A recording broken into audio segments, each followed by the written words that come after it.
Hey everybody and welcome to my top 50 board games of all time 2019 edition.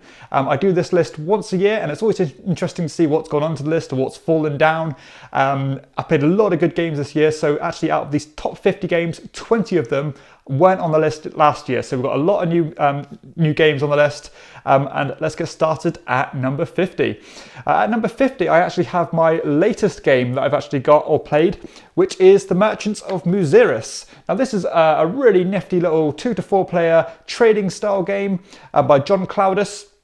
If you like games like Jaipur or Bazans, like these quick little trading style games where you are buying and selling different resources, this is one that with a bit of an extra punch to it, because not only are you has this kind of worker placement aspect where you're activating these different kind of merchants and either buying goods or selling goods or trading goods, all the individual goods themselves have a unique power on as well, and you can really use those to your advantage and manipulate the state of the game, and just and you can also like completely cater the game to your own taste as well, because you've got loads of different these different traders that you use, and you don't use them all every game.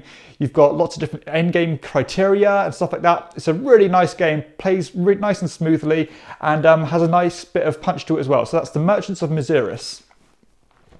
At number 49, I have Gugong by Andreas Stedding. Now, last year, this was actually a number 4 on my list. So it's fallen quite dramatically, considering it's at number 49 now. And that's for a number of reasons.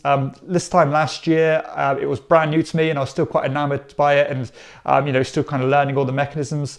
And now I've kind of explored it a bit more. I've kind of realized that it's maybe not as deep as I thought it was. It's more kind of wide. But still a really nice put together game. I do really enjoy it, beautifully produced, it looks really great. And it's a rock solid kind of medium weight Euro game, but maybe not the kind of depth that I would have first anticipated, but again, I always still do enjoy it. And of all the hundreds and hundreds of games I've played, it's still in my top 50. So that's 49 is Gugong. At number 48, I have Museum, which is a 2019 game actually. This is a really, as you can see, a really beautiful looking game with art by Vincent Dutrait, who's probably one of the best artists in the business at the moment. It's a set collection style game where you have a hand of cards all with different artifacts on from around the world, and you're basically spending these cards from your hand in order to place some into your museum. And the way you place them in your museum is important because you're trying to line up all these different the different cultures of their artifacts, but also trying to kind of line up all the different types of artifacts as well. You've got like your military artifacts and your astronomical artifacts and your nautical artifacts, and just the puzzly aspect to it of how you lay all these different artifacts out is really quite compelling. It's a relatively light game, but for some reason I just really enjoy it, and it's a nice kind of family weight game as well. So that's Museum. At number 47 was last year's number 20 with Lord of the Rings, the card game. Now this is a cooperative game. There's been a lot of games kind of based on this kind of engine. You've got like the Marvel Champions game, you've got the Arkham Horror card game now, but this one is it's kind of it's the cornerstone of it, the one that really started it off. So as I said, it's a cooperative style game where you have control of these different heroes and you're using these different decks of cards in order to try and overcome the different missions. And you've got loads of different replayability here because you can try all these different missions, but a downside to it is you do have to kind of buy new expansions in order to play more and more and more. But still a really great experience. You've got some really good decisions here. Very difficult if you play on the full difficulty setting. But that's really good for a kind of a cooperative style game. You do want that difficulty in order to overcome the obstacle. But yeah, I really enjoyed this one. It has a really, really great game, and that's Lord of the Rings, the card game. At number 46, I have an absolute classic with Pandemic. Obviously, you can get Pandemic everywhere on pretty much any shop you go into that sells board games, but it's an absolutely brilliant cooperative style game where you are trying to eradicate these different diseases that are spreading around the globe. You're working together using all these different powers and basically just allocating actions in order to gobble up these different cubes and try and cure them all before the deck runs out, essentially, or before the disease spreads to the point where you can't stop it. But still, it's just a classic, kind of always kind of up for playing it. It plays nice and snappy, it's not too hard to teach, and it just fits a really nice niche and kind of being a gateway game, but still being difficult enough for more experienced gamers. That's Pandemic. Next, we have a two-player game with Patchwork. Now, this is strictly a two-player game by Uwe Rosenberg, who's a really prolific designer. This one plays nice and quickly. and it's like a Tetris style game where you are collecting these different kind of sheets of fabric, I guess, and placing them on your little board, trying to fill up as much space as possible, because every empty space at the end of the game is worth negative points. But not only are you trying to fill up the gaps, you're also trying to collect buttons in return as well, because every certain point in the game, you get your buttons back that you've placed on your board. So there's this real kind of economy that kind of keeps you ticking along in the game. So you can either kind of try and focus on filling up your sheet as much as possible, maybe risk not having the buttons to get more, or maybe kind of focus more on getting the buttons in order to get more that way. But it has a really cool, a nice flow to it, really good for like couples or something, stuff like that. This is probably my #1 played game with my girlfriend. We both really enjoy it, and we play it in the garden in summer. But yeah, a really nice, pleasant 2-player game with pretty low, confrontation in it. But still some decent interaction, because you're fighting over different tiles that you need to fit on your board. So another nice puzzly game there with Patchwork. Next, at number 44, I have last year's number 46 from last year. So only slipped. In fact, it's gone up a couple of places from 46 to 44 with Scythe. Now, Scythe is a hugely popular game by Stonemaier Games.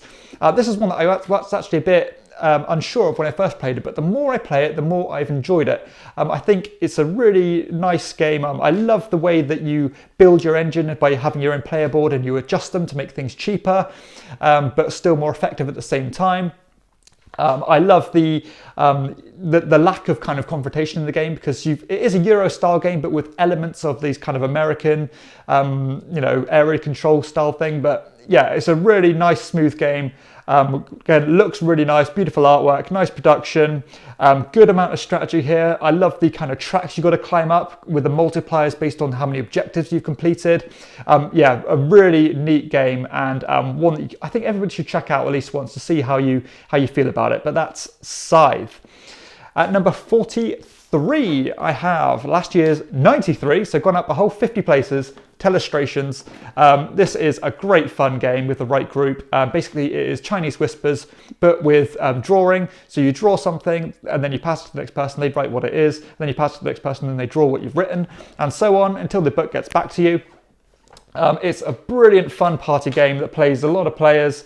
It's a lot better if you use your own kind of material instead of using what's on the cards, because they're a bit boring on the cards. But if you've got a creative bunch of players with a good kind of, a good atmosphere, then there is no game that's funnier than this.